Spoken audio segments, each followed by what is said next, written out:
So what we're talking about today is impulse control, right? And that's a common theme with ADHD. And with that, it's really rooted in like the prefrontal cortex, as which we've talked about before. And so, how the agenda is going to go, I want to talk to you about the neuroscience behind impulse control, because this is something we can experience with ADHD. Then I want to give you a couple scenarios of an ADHD realtor and maybe what that impulse control might look like in the business so you can recognize it in yourself. And then we're going to go into just some examples of that, why it happens, some kind of reflection or prompts that you can ask yourself. Also, some of the triggers for impulse control that might happen, some tools, how to impulse proof your business. Lots of really cool stuff with that. We're going to talk about dopamine. So the goal by the end of this is for you to be able to then recognize when maybe it's a moment of impulsiveness in your business, and also maybe some triggers for you to minimize those when you're trying to really get work done. And then also just get rid of some of the shame, because there's all kinds of stuff we do for impulse control. It might be impulse shopping, impulse eating. We might blurt something out. We might not get something done, and it just builds up, especially as a kid, if you got that feedback. So that's the goal for today, is just really understand this, because if you've been on these calls, what you'll find is the more that you understand how your brain works, the more that you stop blaming yourself for operating differently than the average population, right? And then you start to get stuff in place that actually works for your brain. You're not using discipline all the time or shaming yourself or beating yourself up. And all of a sudden things start moving smoothly. And then your business goes up and you hit your goals. And it's really fun. It's really, really fun. What a treat to be able to do this. So when we look at the brain with ADHD, what we've found, or what they've found, is there's a couple different parts really in the brain differences that cause impulse control. And so in those, one of the things they found is that the prefrontal cortex, like we said, that's responsible for the executive function, right? Like, and it can be underactive or developed a little bit differently. And then also the thalamus. So this is something inside the brain that relays information to the frontal cortex. And that also functions differently in ADHD. And then the amygdala as well, which is farther back here. So that's actually involved in emotional responses. And so sometimes with ADHD, it's smaller in us. And so sometimes we have less control over impulsive emotional reactions or impulse control. Now, the really good thing about lower impulse control, just I want to throw a positive out there, is that they've also done studies that show impulse control, lower impulse control is related to higher creativity, right? Because if you're constantly pulling your impulses back, how are you going to create? And so if you have impulse control stuff in your business or in your life, and sometimes you get down on yourself, please remind yourself that it's also the reason you might have had a really creative idea, or you might just have really interesting thoughts, or you might have more intuition or things like that. And so as we go through these, what you'll recognize is that the ADHD traits that may not be something you want, usually there's another side to it that's really positive. And that's so important to remind yourself. If I don't know if you've had this. I've had days where I'm like, man, sometimes I wish I didn't have ADHD. I don't have them anymore, like very rarely. And I've had those days before I really figured out how to work with it. And now I love it. Like, it's the reason I'm where I'm at in my career. But when you have those days where it's just like, man, I forgot this, I couldn't do this, I feel like I procrastinated this, all this, it's so important to remind yourself that those things that stopped you from doing that stuff also are the reason you're able to do other stuff. So important. And so again, there's typically another side of the coin to our traits that are less favorable. There's almost always something on the other side of that. So the other thing about our brain with impulse control is that we can have differences in our dopamine. So we can imbalance in that, and dopamines are associated with reward and motivation. So that can actually disrupt the brain's ability to anticipate consequences and delay gratification, right? Think of that. If our brain is less able to anticipate consequences and delay gratification, of course, we're going to have a little bit more impulse control stuff, right? And then also, serotonin is another neurotransmitter that isn't regulated the same way, and that plays a big role in mood and impulse control, and that can make you more impulsive. So those are just a couple things on the neurological side of things. And so I want to give you some examples of what impulse control could look like in real estate. So I'm going to give you like a profile. Let's say I'm going to give you like some agents, right? And you can say, oh, that's like me or not, right? So the first one, this is kind of fun. And I used ChatGPT to kind of come up with these. But this is the impulsive deal jumper. So you hear about a new hot lead or a new strategy. It's wholesaling, mobile homes, investing, and pivot instantly to like, oh, this is going to be the new lead source for me, right? Without mastering what you're already doing. Or you might buy online coaching programs or tools for those without vetting them fully. You might be in a couple masterminds. You might do some side hustles, right? And then the newness wears off and you kind of drop them, right? And so that's impulsive. This is me and ChatGPT, like impulsive kind of, well, this is going to be the next deal, or this is going to be the next thing. And this is not to shame. This is like to help recognize, like, oh, I do that, right, in kind of a fun way. That was my intention. So the next one is the content junkie. So you feel bored or restless, like unless you're, filming content or doing something social media, you might spend hours like editing videos, trying to make it perfect, but maybe spending way too long on it, right? Not doing the other stuff. Or maybe like not posting consistently unless there's a big, rise in something, or it's like, it's kind of like we're chasing that instead of kind of making a plan and doing it on a regular schedule. And so, again, that's different than having a pattern of doing a couple a week, right? This is like we're chasing something instead of being intentional about it. And then the next one, ChatGPT came up with, like the overspender, right? So we're just kind of throwing money at stuff impulsively without vetting it to then like think it's going to solve something. So you might buy leads, but not necessarily have how you're going to do that and then forget you bought it, right? Or you might sign up for a CRM or this new tech thing, but just not really do it.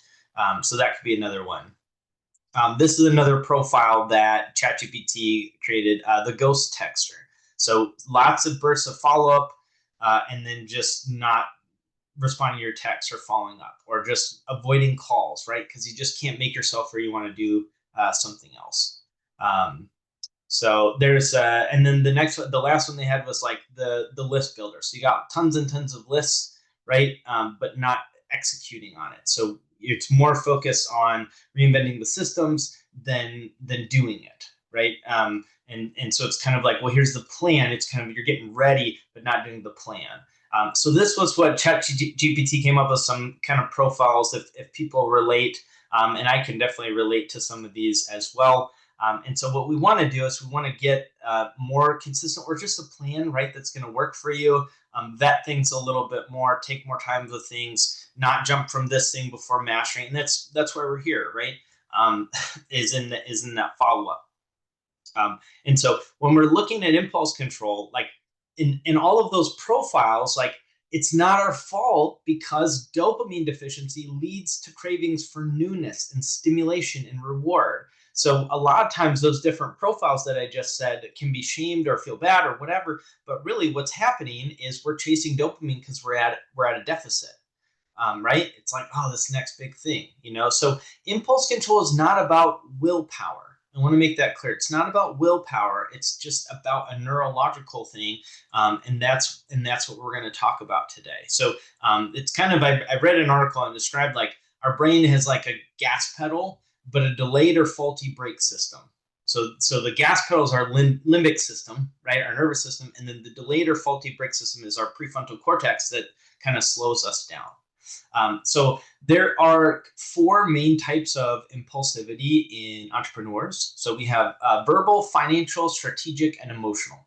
So verbal is going to be blurting things out, interrupting, maybe overpromising. Man, I've overpromised. Anybody else overpromised, like an enthusiastic moment? Let me give you this here. Let me say, I'll email you this, and it like sounds great. And then you get home, you're like, oh my gosh, the executive function to do all of that. Why did I promise that? So that can be verbal, right? Because you're in the moment, the dopamine's flowing, and you love your client, you want to help them, and it's like, man, I got to stop promising to do all this stuff. So financial, like what we talked about, right? Like impulse purchase of things, subscriptions, training programs, kind of like, let me throw money at something, something's not sticking. And then strategic. So changing business directions, offers, branding overnight without really thinking things through. And then emotional, because we can have emotion regulation stuff. So sending reactive emails or just texts. Like I've sent reactive like texts, and realize later like, oh, I wasn't regulated, right? Or just getting so frustrated you just can't even do it. And some can burn bridges. So that can be some types of impulsivity. And so with impulsivity, it can be like sometimes we can do it to avoid discomfort, right? We act fast, but to escape whatever we're in. We don't want to be in that. It can also be like just like a need to act. We want to do something, so it's almost like a reflex. And then sometimes it's like we've already gone to the next thing. We didn't even know like that we were doing it, right? It's like, oh man, I was supposed to be working on this. How am I doing this already? So really, what I'll say at the root of this is understanding it and then just having compassion for yourself, because our brains process really, really fast, right? We have 10 times the amount of thoughts as someone else. And so what can happen with impulse control, and I see this with myself too, is that I'll be thinking about something and I've got tons and tons of thoughts and I'll already be on my phone looking it up, or already be doing something and it's like the thought was compelling, I'm already doing it, and then I'm like, man, I was supposed to be doing this. So that's where we're going to talk about how to help ourselves with that. And so when we're thinking about impulsivity, and you notice that happen, one thing is there's kind of like three things that you can kind of ask yourself to understand this more. Is like, one, what triggered the urge, right? What made me do this thing that was impulsive? That's key, because a lot of times, let's take spending, because has anybody overspent? Has anybody like impulsive shopped? Am I the only one? Yeah, right? Like, let's go, baby. That's why I make the membership so easy to cancel, because I know what it's like. And then you got to go through executive function to cancel, and you got to, no, like you can cancel even if you forget your billing like 14 days later, we still refund you, right? So that impulsive spending, let's take that example. For that is, it might be that we impulsively spend because we're trying to solve a problem. We're trying to self-soothe. We might be uncomfortable in the moment. It's exciting. We need dopamine. It could be emotional. I've done impulsive shopping because I was depressed. You know what I mean?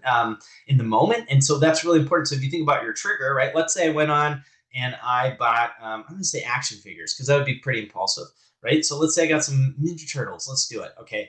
So I love those as a kid, and I ordered some Ninja Turtles or something like that on online. And then I realized like, oh, it's because I'm lonely and I miss my family, right? Or something like that. Maybe I should call my family.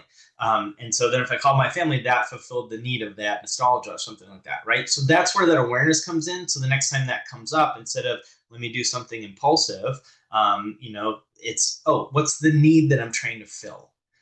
But we don't know that without recognizing what was the urge, like what was the thing that triggered that urge. Or if you're in, or whatever you would buy online, right? Shopping, clothes, something like that, whatever that is. Or it might be something like you're working on your computer and you're trying to get, let's say, your social media schedule done for the month.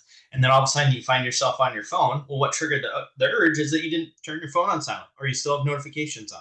That's an easy fix. So it's a lot of times though, when people do something impulsive, what do? We beat ourselves up. It's like the first thing that a lot of us go to. Man, why can't I focus? I told myself I need to do this. What's wrong with me? Instead of coming from curiosity. Because when you come from judgment or shame, basically what you're doing is like you're just shutting out any kind of curiosity. And curiosity is the thing that's going to teach you what's going on, and you're going to actually get to move forward and get a tool in place. And so I can't stress this enough, to be curious. And if you can start to train your brain to be curious and ask questions instead of go to judgment, there's going to be a very big change in your business. So that's the first question. What triggered the urge? The second one is, what was the short-term payoff? What was the short-term payoff of allowing yourself or just going through that impulse? What was the short-term payoff? A lot of times it might be dopamine. That could be something, or you might escape something uncomfortable, right? Could be you're doing something you don't want. Because here's the thing. Let's take, for example, that the short-term payoff is you didn't have to do the thing you were doing because you didn't want to do it. right? So when you recognize that, instead of beating yourself up, you might say, oh, this thing that I didn't want to do is not creating dopamine. How can I put some tools in place? Can I listen to loud music when I do it? Can I have a reward after? Can I body double with somebody, right? So this impulsivity thing, if we can slow down, get a little awareness and curiosity, you can actually stop the impulsivity or have a little bit more control over it if you're curious and non-judgmental. And then the third one, that's a really good question to ask, is what was the long-term cost? What was the long-term cost of that impulse move? So, for example, like let's take shopping, right? Let's take shopping. So what triggered the urge? Let's say you were bored, right? So that's what triggered the urge. You were bored, and then you left ads up on your phone for shopping, and boom, you went and did it. Short-term payoff is dopamine, fun, feels exciting, right? Long-term cost, you spend a bunch of money that you could have used somewhere else, or you could have invested, or you know what, you might not even wear those clothes. And so now you can actually have a plan to do something different next time you get bored. It's like, well, next time I get bored, what am I going to do instead? So it's really going to be about slowing down and understanding the cognitive process, not beating yourself up and having consequences. And from my 2 cents. So here are some triggers for ADHD entrepreneurs and real estate agents. First one we talked about is boredom. Has anybody felt so bored they almost felt sick or depressed? Like you're just so bored. Been in like how about like the CE classes where you guys sit there for like 7 or 8 hours to renew your license? And it's like, and you got that person there like, okay, if there's no more questions, we can go. And someone's like, I have one. And they like try to stump the teacher. Have you ever had that? Like, they've never sold a house probably. But you have to say, so boredom, oh my gosh. So low dopamine states lead to risky or unnecessary changes. Low dopamine, like we can get reckless. The lower our dopamine is, the more reckless we can get. So that boredom thing, that's why bringing like fidget toys to trainings is really helpful. Getting up and taking a walk a little bit, like regulating that dopamine can be really helpful to stop you from doing impulse stuff. The next one is unstructured time. Unstructured time. And as I've talked about, like we need structure with ADHD, not so much that it's rigid and we rebel, but having some structure is really important. So if you're not time blocking or structuring your day with times, you can give yourself structure another way, and it will make everything easier. So if you're not up for time blocking, or if that's just not working for you, the night before, what works for so many clients is to choose 1 to 3 things that as long as you do those the next day, you win. Like what would make the next day win? If you choose it before bed the next night and you get up in the morning, you're not having decision paralysis or having to do that. A lot of people do really well the night before, or right when you leave the office, choose what those things are and get kind of in a routine that helps you transition out of work. And that's going to give you some structure. So it's also going to give you deadlines, which we need, right? And so that unstructured time is the second one. If you can time block, that's great. Do that too, The third one, digital environments, notifications. So notifications are like a dopamine slot machine, right? And so make sure that like if you have notifications on for certain apps, make sure that like you actually need to, do you need to have notifications on for like, what's the new show on Netflix? Do you have to have that on? Or what's the sale coming in on Best Buy? Do you need to have notifications on for social media? Maybe, maybe not. Maybe only some. But if you can limit those notifications or silence them during things, because again, urgency, remember our brain responds to urgency. We talked about NCUP, like the 5 things that light up an ADHD brain: interesting, new, challenging, urgent, and passion. Interesting, new, challenging, urgent, and passion. Urgent is, I was like, which one? I want to flick you guys off. Which one is urgent, right? I think it was this one. It's the ring finger. So urgent works both ways. Something urgent is going to give dopamine, whether it's like productive or not. And so those notifications are nice little dopamine hits, and they will pull you away from what you're doing. So make sure to have good phone boundaries, which we're gonna talk about. I think next week is around screens. And then the fourth one is people pleasing. So this is a trigger. This is a big trigger for us with ADHD because a lot of us can be people pleasers. I'm a recovering people pleaser for sure, and we just care. You know what I mean? We just care. So saying yes too fast to avoid things taking on way more than we can handle. That's really common. Those kinds of things, those are triggers because we want to serve people. That's who we are. We want to help. And we can impulsively say yes to stuff and then not want to back out, because a lot of us, and it's just part of our demographic, fulfill our word, right? Keep our promises, high integrity, good people. Like, there's good people with ADHD with how our brains are wired. And so people pleasing is that fourth one. So boredom, unstructured time, digital environments, notifications, and then people pleasing.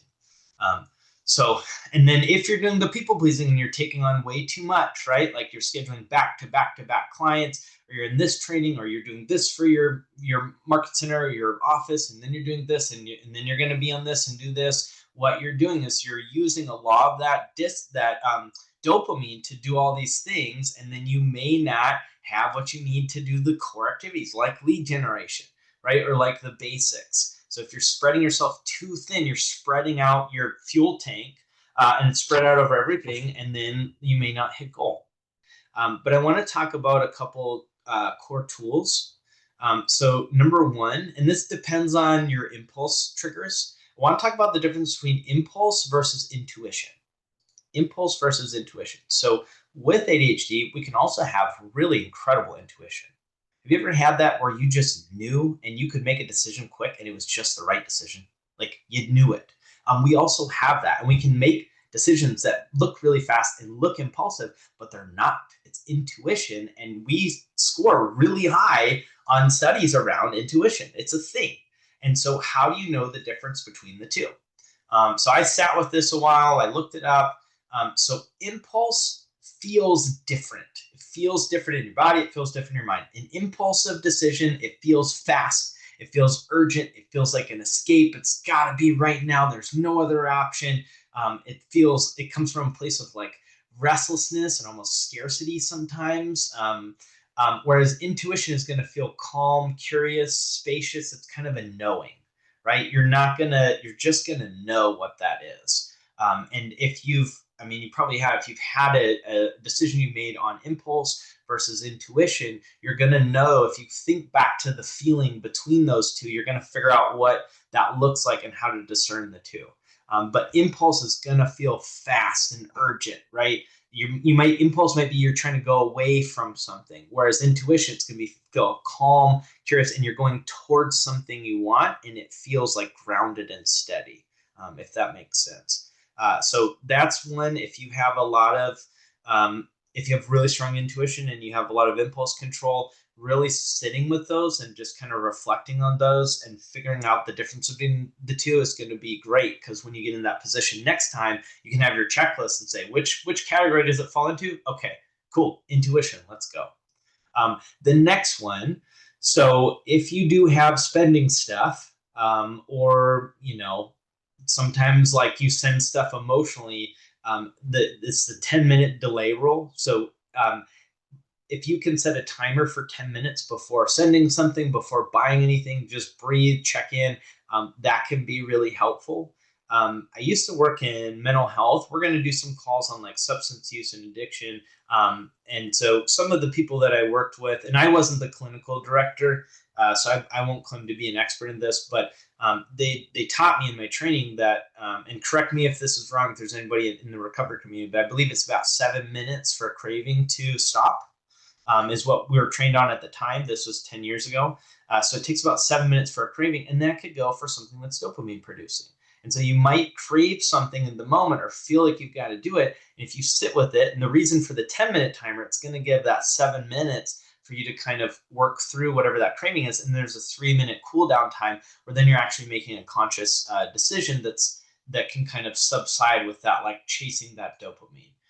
So that's what that 10-minute rule is. And so, you can set a timer, you can wait 24 hours, but if you're like, I'm not going to wait 24 hours, set a timer for 10 minutes, and just see if you're still needing that same thing in that same way. So let's see. And then like somatic awareness, right? With like cues in your body. If your chest is tight, you're kind of buzzing, like you're really activated, that might be more impulsive, right? You're just ready to jump. Whereas intuitive, you might be centered, you might have a little bit more slower breath, a little bit calmer as well. And so again, kind of paying attention, where is your decision coming from? Like, what state are you in when you make that decision? Are you regulated? Because remember, we can have all or nothing thinking, like black and white thinking, where everything's good or everything's bad. I'm going to succeed or I'm going to fail. And I know for me with emotion regulation, like texts or interpersonal relationships, I can get into all or nothing thinking. I have in the past, especially if I'm triggered or dysregulated or something like that. I've got PTSD, and so in the moment, it might feel like I'm very very right about something. I'm very right about it because in our brains, the all or nothing, what it does, it kind of separates it into like two categories. There's not a middle ground. There's not a gray. And so here's all the evidence. Here's all the data I see of why I might be right. And then but I might be dysregulated, right? And all or nothing thinking is a trauma response.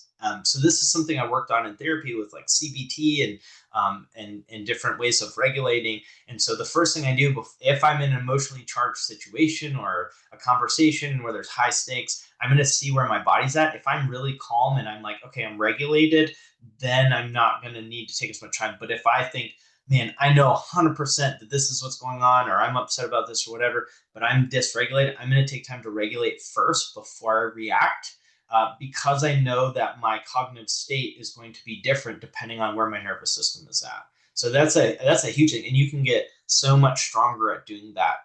By the way, so much stronger. So some people call this like the red, yellow, green matrix, right? So think of green being like you're regulated, you're aligned, you've thought through the decisions, you're calm, the decisions you make are coming from a calm place. And then we've got yellow, right? So there might be an emotional tug. You might want to investigate a little bit more. You're not totally dysregulated, but you're also not at your baseline. And then red is like reactive or high stakes, and red is just pause. That's why they call it the red, yellow, green light. If you're reactive, if you're high stakes, if you're dysregulated, that's the one you want to just pause. Just pause and focus on getting regulated before you make any decisions. So impulse proof your business, decision templates. And so if you have a reoccurring type of decision, having some kind of template or way to make decisions can be really helpful, or if you can get it on like a schedule. So if you need to order, like, I think it was Jay Popzon actually said this from the book, The One Thing, that he never wants to spend time thinking about when to buy cat food ever again. So he has that revolving, reoccurring delivery from Amazon because he's like, why would I think about that, right?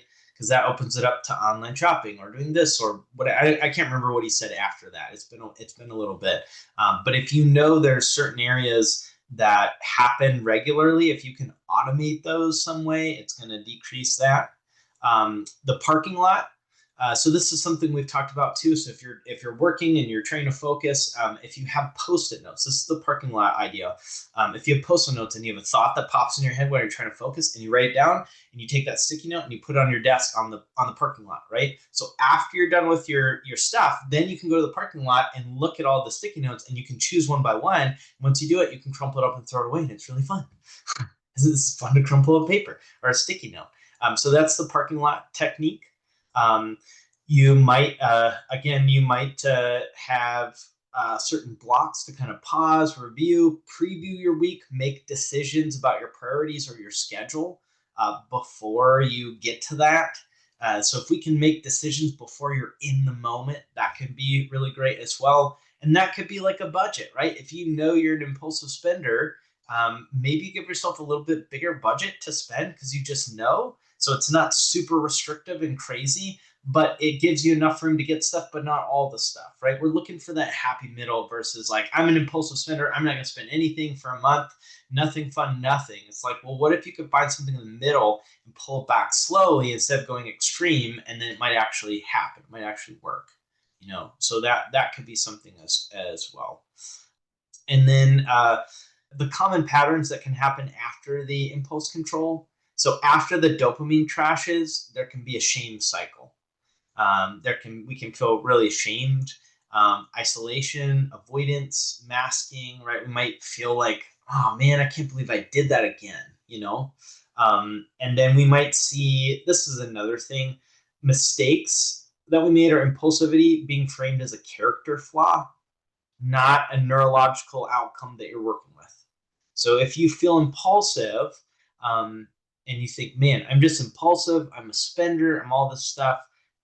Think of what it's going to be like to have that narrative about yourself all the time versus like, hey, my brain is chasing dopamine a lot. And I've done things in the past that have chased that dopamine because my brain was starving for it, right? Whether that's impulsive eating, impulsive spending, impulsive decisions. My brain was starving for dopamine. I'm going to have compassion for that I have lower dopamine levels, and I'm going to put stuff in place to take care of that versus, man, I'm just terrible with money, right? I'm just super impulsive. It's just such a different way of viewing yourself when you think of it. Like, which agent do you think over time is going to have more success? The one that's like beating themselves up and has this story about themselves, they're just impulsive and immature, whatever, or the person says, wow, I have compassion for my brain because I have less dopamine and I'm in this world that's not built for ADHD because I'm not out hunting lions in the forest. I'm sitting in front of a computer and being on a screen sending emails that aren't very fun. You're built to be a lion hunter. That's what you're built to be, and that's not society we're in. So remembering to have compassion and looking at it from curiosity is just such a different way of living. And there's certain things you can say, right? Just want to give you some examples, like, hey, I moved on too fast, I'm gonna fix it now. I'm gonna course correct now, that's fine. Or I made an impulsive decision and I reflect on it, here's what I learned, and I'm gonna do better next time, or I'm gonna make a different decision.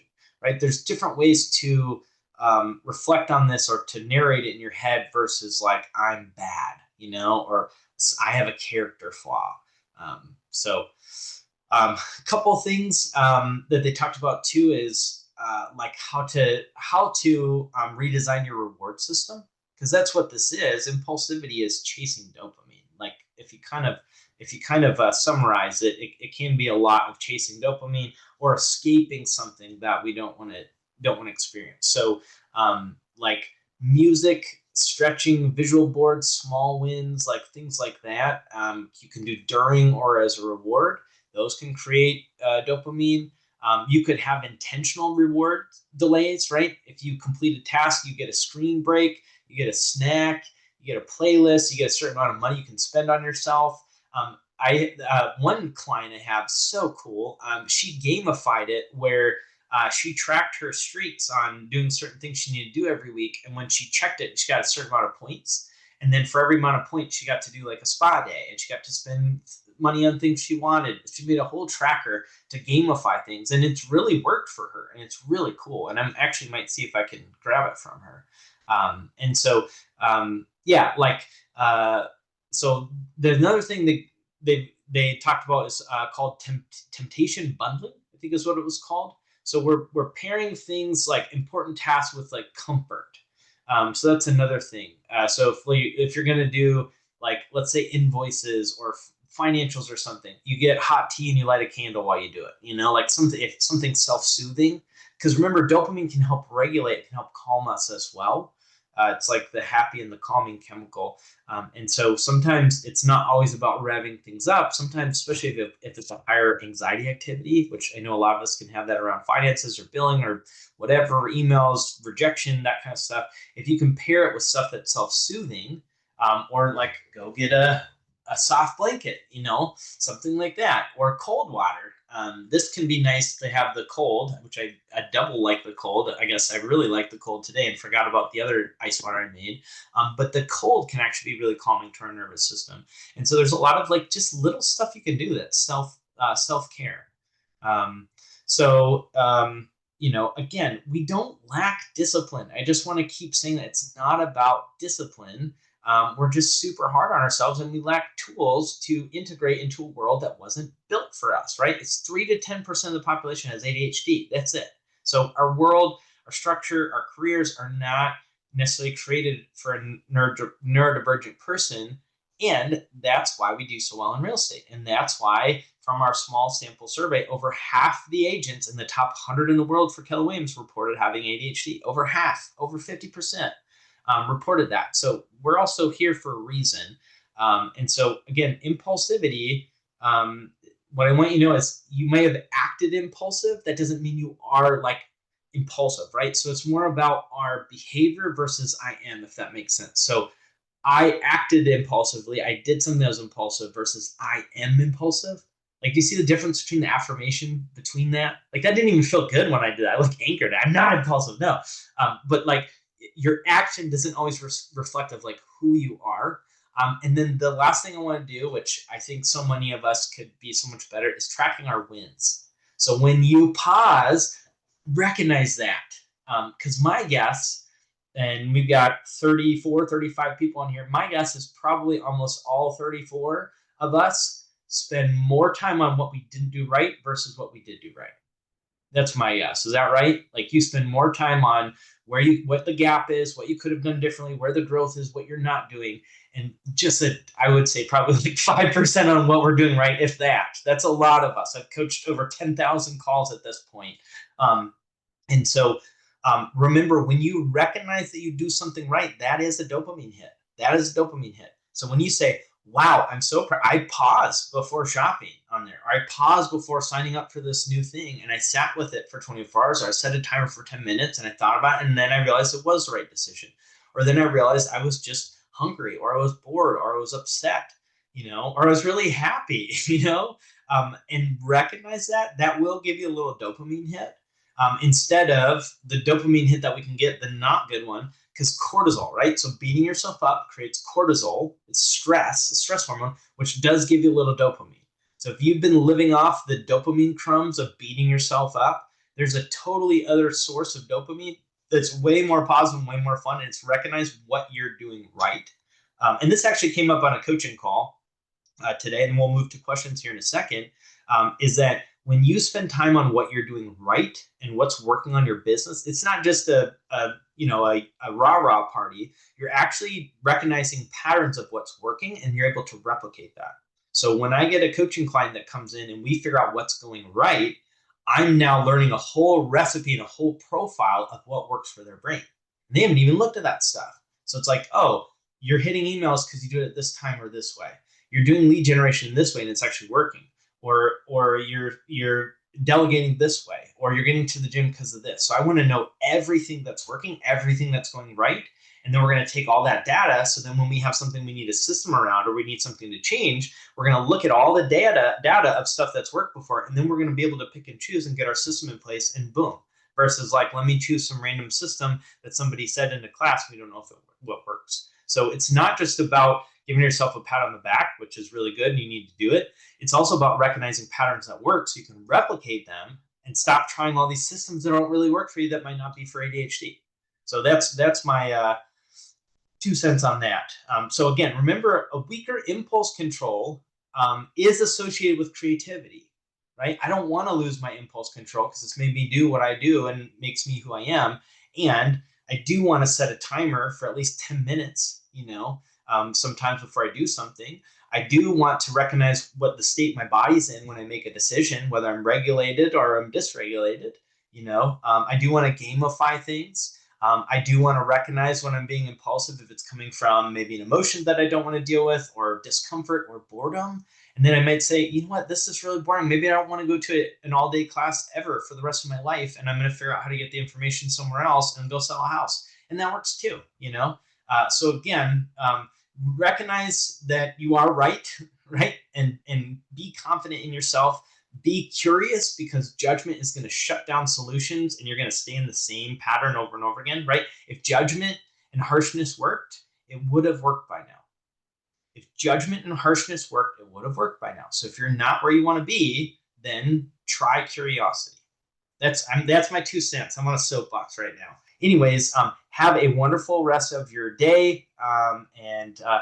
We'll see you next week. I think it's screens, so that's going to be a fun one. We're going to talk about our phone. So thank you so much for today, and catch you later.